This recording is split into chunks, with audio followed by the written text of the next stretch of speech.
I think sometimes we forget how important it is to love God. There are so many benefits that come from loving God, but I want to share one with you specifically in your morning cup of inspiration.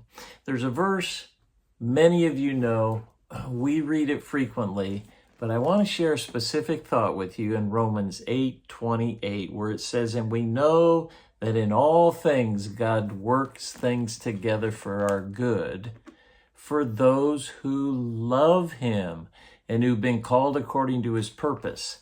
So, if you don't love God, if you don't serve God, then there's many things that could happen in your life that may not work out for good. They may have happened because you brought it on. But if you love God, you can be assured that all things will work together. I just heard a story this last week.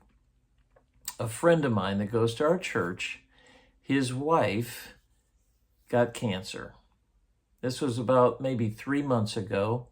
She started losing sight in her eye, and they found out that she had brain cancer and had to begin having some dramatic treatments.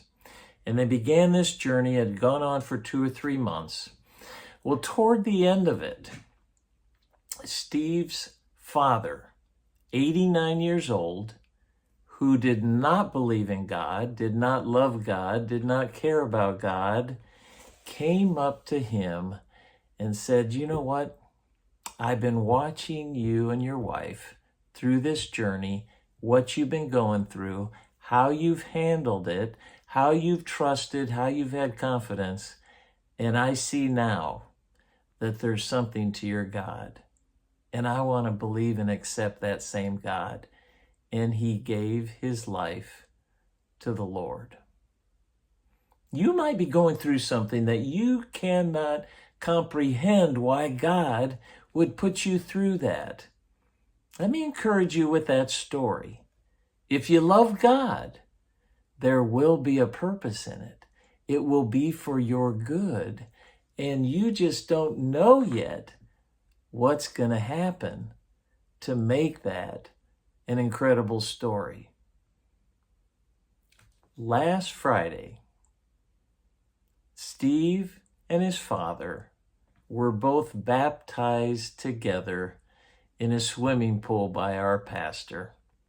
This 80-year-old man that did not know or love God accepted him as his Savior and was baptized in water. And that's the rest of the story, as Paul Harvey would say. So stay strong, trust in God no matter what you're going through. He has a purpose in it, and one day you will see the results if you'll just keep loving God and trusting him. Thanks for joining me for that morning cup of inspiration, and we'll see you next time.